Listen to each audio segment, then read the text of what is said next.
नमस्कार, मैं वैशाली और आप देख रहे हैं आजाद कलम न्यूज चैनल। आइए रुक करते हैं आज की बड़ी खबर पर। दिल्ली यूपी में फिर बदला मौसम, जानिए आपके राज्य का मौसम हाल। नई दिल्ली में भारत के विभिन्न हिस्सों में मौसम के लगातार बदलते मिजाज ने सभी को चौंका दिया है। भारतीय मौसम विभाग आईएमडी ने दिल्ली और उत्तर प्रदेश में अगले 2 दिनों के दौरान बारिश की संभावना जताई है। इसके साथ ही गुजरात के तटीय इलाकों में उमस और गर्मी बढ़ने का अनुमान है और हिमाचल प्रदेश तथा कश्मीर में बर्फबारी की चेतावनी भी जारी की गई है। भारत में पश्चिमी विक्षोभ के सक्रिय होने से कई राज्यों में मौसम में बदलाव देखने को मिल रहा है। मौसम विभाग ने इस बदलाव को लेकर अलर्ट जारी किया है, जिसके तहत दिल्ली में भी आज बारिश की संभावना जताई गई है। दिल्ली आज पूरी तरह से बादलों से ढकी रहेगी और कुछ जगहों पर हल्की बारिश के साथ बिजली कड़कने की भी संभावना है। बिहार के पूर्व मुख्य सचिव आमिर सुबहानी ने की दूसरी शादी, पटना में आयोजित किया विवाह भोज। पटना में बिहार के पूर्व मुख्य सचिव आमिर सुबहानी ने 61 साल की उम्र में दूसरी शादी की है। यह खबर तब सामने आई जब आमिर सुबहानी ने पटना के एक होटल में अपने विवाह के बाद एक भव्य पार्टी का आयोजन किया। इस मौके पर कई गणमान्य व्यक्तियों और शुभचिंतकों ने शिरकत की। 2024 में IAS सेवा से सेवानिवृत्त होने वाले आमिर सुबहानी ने इस शादी को काफी साधारण तरीके से संपन्न किया और यह भी कहा जा रहा है कि उन्होंने बच्चों की सहमति से यह कदम उठाया। आमिर सुबहानी की पहली पत्नी डॉक्टर सदिका यास्मीन का 2016 में निधन हो गया था। जानकारी के अनुसार वह अपने घर की सीढ़ियों से गिर गई थी और इसके बाद उन्हें अस्पताल में भर्ती किया गया था, लेकिन इलाज के दौरान उनका निधन हो गया था। महाकुंभ समाप्त हुआ, शंकराचार्य अविमुक्तेश्वरानंद का बयान। वास्तविक कुंभ माघ पूर्णिमा को समाप्त हो गया था। प्रयागराज में 13 जनवरी को प्रयागराज में शुरू हुआ महाकुंभ अब समाप्त हो गया है। यह धार्मिक आयोजन 26 फरवरी को महाशिवरात्रि के स्नान के साथ अपने समापन की ओर बढ़ा। इस दौरान 66 करोड़ से अधिक श्रद्धालुओं ने पवित्र त्रिवेणी में स्नान कर पुण्य अर्जित किया। मुख्यमंत्री योगी आदित्यनाथ ने भी इस संदर्भ में जानकारी दी कि कुंभ का समापन हो चुका है। इस बीच ज्योतिर्मठ पीठ के शंकराचार्य अविमुक्तेश्वरानंद सरस्वती ने एक विवादास्पद बयान दिया है, जिसमें उन्होंने कहा कि वास्तविक कुंभ माघ में ही समाप्त हो चुका था। जो अब तक चल रहा था वह सरकारी कुंभ था। शंकराचार्य अविमुक्तेश्वरानंद ने कहा कि जो कुंभ इस बार प्रयागराज में आयोजित किया गया वह वास्तविक कुंभ नहीं था। आज उत्तर प्रदेश के मुख्यमंत्री योगी आदित्यनाथ द्वारा 45 दिन तक चले महाकुंभ मेले का औपचारिक समापन किया जाएगा। इस अवसर पर वो स्वच्छता और मेला कर्मचारियों को सम्मानित करेंगे। महाकुंभ में इस बार 66 करोड़ से अधिक लोगों ने श्रद्धा से पवित्र स्नान किया। महाकुंभ का ये आयोजन 144 सालों बाद हुआ था और ये प्रदेश के लिए ऐतिहासिक रहा। आज तीर्थराज प्रयागराज में आयोजित महाकुंभ मेले का औपचारिक समापन होगा। मुख्यमंत्री योगी आदित्यनाथ इस कार्यक्रम में मुख्य अतिथि के रूप में शामिल होंगे। इस दौरान वो मेला कर्मचारियों और स्वच्छता कर्मचारियों को उनके समर्पण और कठिन परिश्रम के लिए सम्मानित करेंगे। उनके साथ राज्य सरकार के कई मंत्री, दोनों उप मुख्यमंत्री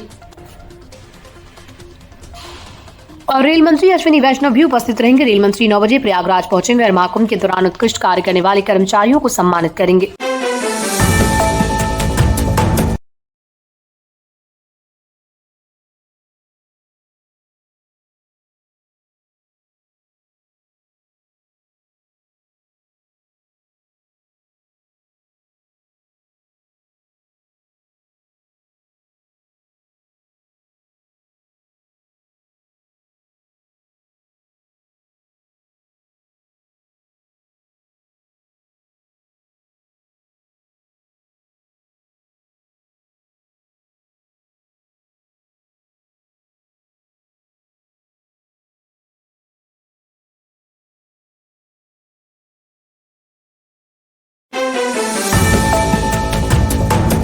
तेरह जनवरी 2025 को शुरू हुआ महाकुंभ मेला 26 फरवरी को महाशिवरात्रि के दिन संपन्न हुआ। 45 दिन लंबे धार्मिक आयोजन में 66 करोड़ से ज्यादा श्रद्धालुओं ने संगम में डुबकी लगाई, जो कुंभ मेले का अब तक का सबसे बड़ा रिकॉर्ड है। इससे पहले 2019 में 24 करोड़ लोग अर्धकुंभ में संगम स्नान करने आए थे, लेकिन इस बार का आंकड़ा उससे कई ज्यादा था।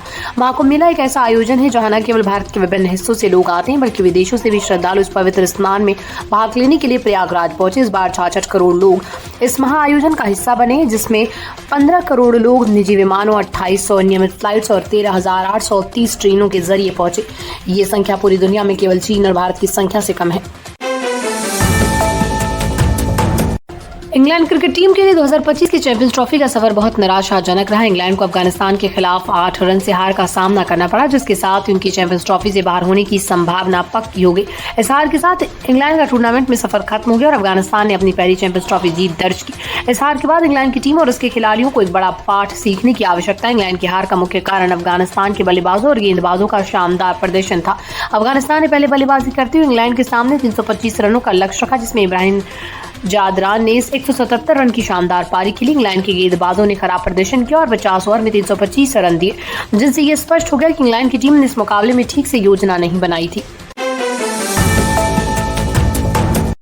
चैंपियंस ट्रॉफी 2025 की अब तक के सबसे रोमांचक मुकाबले में अफगानिस्तान ने इंग्लैंड को 8 रन से हराकर उन्हें टूर्नामेंट से बाहर कर दिया। इस जीत के साथ अफगानिस्तान ने सेमीफाइनल की उम्मीदें जीवित रखी, जबकि इंग्लैंड की टीम टूर्नामेंट से बाहर हो गई। अफगानिस्तान की शानदार जीत का श्रेय इब्राहिम जादरान की शत की पारी और अजमतुल्ला ओमर जाई के शानदार ऑलराउंड प्रदर्शन को जाता है। इस मैच से पहले दोनों टीमें एक मैच हार चुकी थी और सेमीफाइनल की दौड़ में बने रहने के लिए जीत की जरूरत थी।